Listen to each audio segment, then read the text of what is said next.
ओम शांति। ओम शांति। चेतन ओम भाई। शांति मंगेश भाई। आज हम 30 मार्च 2026 की साकार मुरली स्व उन्नति के लिए रिवीजन कर रहे हैं।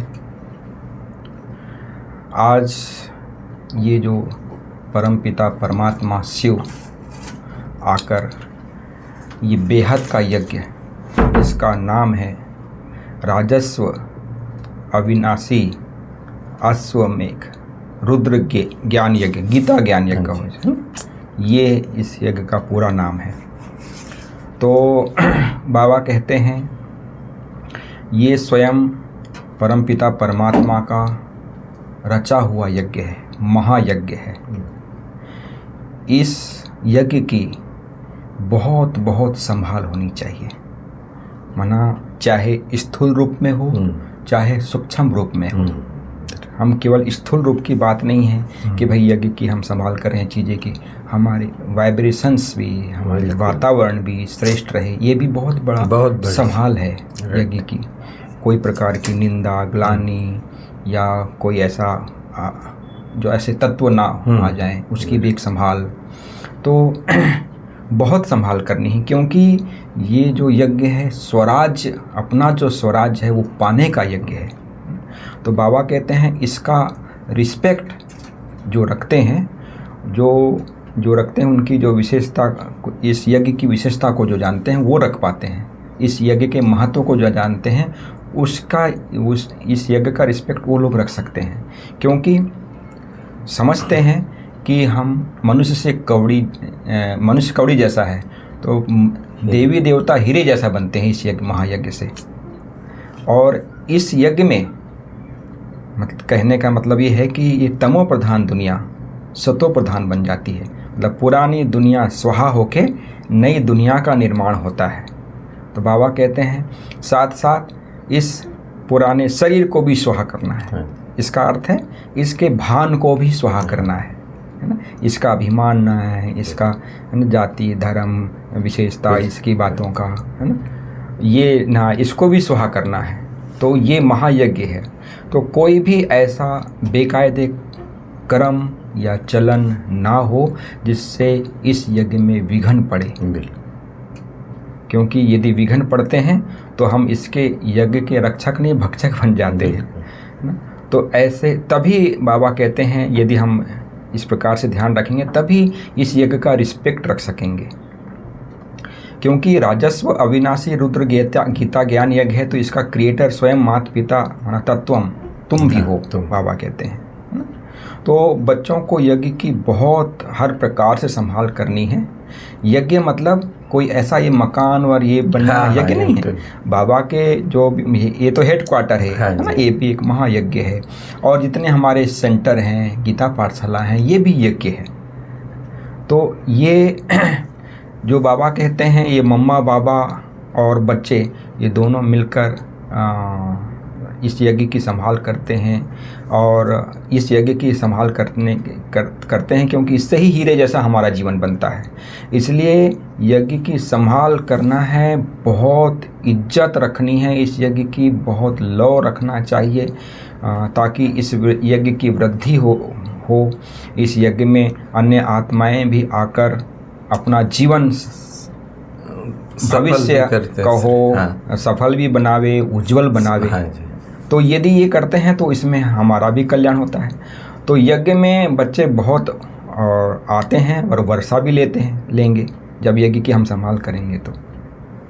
तो बाबा कहते हैं जब हम इस यज्ञ की संभाल करते हैं जिससे स्वराज मिलता है, तो ये जिस यज्ञ की हम संभाल कर रहे हैं इसमें सारी दुनिया जो स्वाहा होती है, बाबा कहते हैं आगे देखना, ये जो महायज्ञ बना हुआ है आगे देखना, इसकी बहुत इज्जत होगी, मान होगा और बहुत रिगार्ड होगा। हम प्रैक्टिकल में देख रहे हैं। और बाबा ने कितने वर्ष पहले कहा था कि आगे चल सब यहाँ पर आएंगे और इसकी बहुत महिमा करेंगे, है ना। लेकिन बाबा कहते हैं बहुत हैं जिनको इस यज्ञ की कदर नहीं है, तो इतना उसका महत्व नहीं रख पाते हैं। क्योंकि ये इतना बड़ा यज्ञ है, महायज्ञ है, जो मनुष्य कौड़ी से हीरे जैसा बन जाना, ये बहुत बड़ी बात है। आज जो स्थूल यज्ञ रचते हैं उसमें ज़्यादा ज़्यादा क्या गेहूँ जौ तल स्वाहा करते हैं। जीवन माना कौड़ी से हीरे जैसा बन जाए, भ्रष्टाचारी से श्रेष्ठाचारी बन जाए, वो ये ऐसा कोई भी यज्ञ दुनिया में नहीं है। बाबा कहते हैं जो ऐसा श्रेष्ठाचारी बन जाए, जीवन सुधर जाए, ऐसी भूमि बनाओ मतलब ऐसे सेंटर्स बनाओ, गीता पाठशाला खोलो, है ना, जो सब कोई ना कोई का कल्याण होता रहे, है ना, क्योंकि इस यज्ञ की बहुत भारी महिमा है। और बाबा कहते हैं ये यज्ञ जो है ना, ये प्रजापिता ब्रह्मा कुमार कुमारियों, है ना, कहते हैं, तो ये ब्रह्मा कुमारी कहलाता है। तो बाबा खास बच्चियों को सेंटर्स पे तो बहनें रहती है ना, तो बाबा कहते हैं बच्चियां जो है इस यज्ञ को बहुत संभाल करती हैं, जिससे औरों का कितनों का कल्याण होता है, उसका भी श्रेय मतलब बच्चों को मिलता है। तो ऐसे यज्ञ का बहुत मान रखना चाहिए। परंतु यदि पूरा ज्ञान ना होने के कारण, इस यज्ञ के बारे में नॉलेज ना होने के कारण, तो बाबा कहते हैं इतना मान रिगार्ड नहीं रखते हैं, विघन डालते रहते हैं। तो यदि एक विघन डालने वाले क्या कहा जाता है सदगुरु का निंदक ठहर ना पाए, तो विघन ना होए।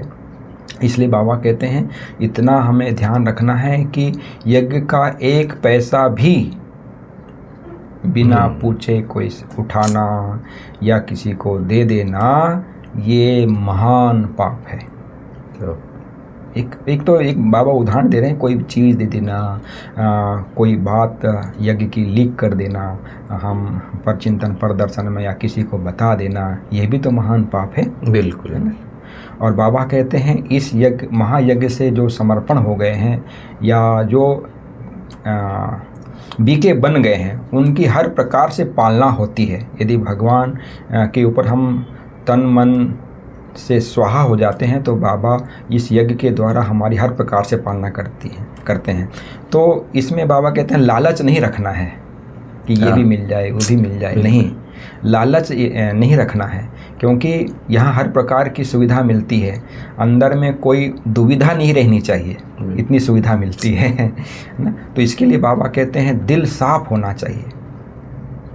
तो अंदर में जो कुछ भी सामने यदि अंतर में आएगा ना, अंत में कुछ भी सामने आएगा तो यज्ञ की जो संभाल करनी चाहिए वो नहीं हो पाएगी। तो यज्ञ से तो सब कुछ मिलता है। हम बच्चे हम अपने आप को हम देखते हैं यहाँ पर वरना जो चाहिए सब कुछ मिला है। बिल्कुल, क्योंकि ये इस यज्ञ को कितने हमारे दान पुण्य से चलता है, कितनी माताएं बहनें अपना बचा कर भी इस यज्ञ में स्वाहा करती हैं। तो इस यज्ञ का बहुत बड़ा महत्व है। इन्हें तो बाबा कई बार नहीं कहते हैं, मोहिनी दीदी जी ने भी कहा था कि इस यज्ञ को यदि कोई है तो ये करोड़ों को भी करोड़पति जो है अरबपति हैं उनको एक टच कर दे बाबा और ये सारा चल जाए। लेकिन हर किसी का भाग्य बनाने के लिए यज्ञ बना हुआ है। तो बाबा कहते हैं इसमें यदि ये है तो हम कोई किसी ने कहा बाबा हमारे पास तो बहुत पैसा है, आपको जब आवश्यकता हो तब आप मंगा लेना, है ना। लेकिन बाबा कहते हैं ऐसा नहीं, आप यदि आपको देने का है तो आप ही दे सकते हैं, ज़रूरत पड़े तब। जहाँ पर बाबा कहते हैं मुझे तो चाहिए नहीं, जैसे सेंटर बनाने के लिए, यज्ञ में खर्च करने के लिए, ये इसके लिए आप दे सकते हो। आप कहें कि बाबा हम जब आवश्यकता है तब, ये भगवान है वो कहाँ मांगेंगे थोड़ी। तो बाबा कहते हैं ऐसा नहीं होता है, जिसका यज्ञ में समय सफल होता है उसी का होता है। आप ही बाबा कहते हैं इतने ढेर बच्चे आते हैं, आप ही इस यज्ञ को चलाते हैं। बाबा जो चाहे हम वो कहते हैं ना कि आप जहाँ बिठाओ, जहाँ सुलाओ, जहाँ रखो, जो खिलाओ, वो बाबा से प्रतिज्ञा करते हैं।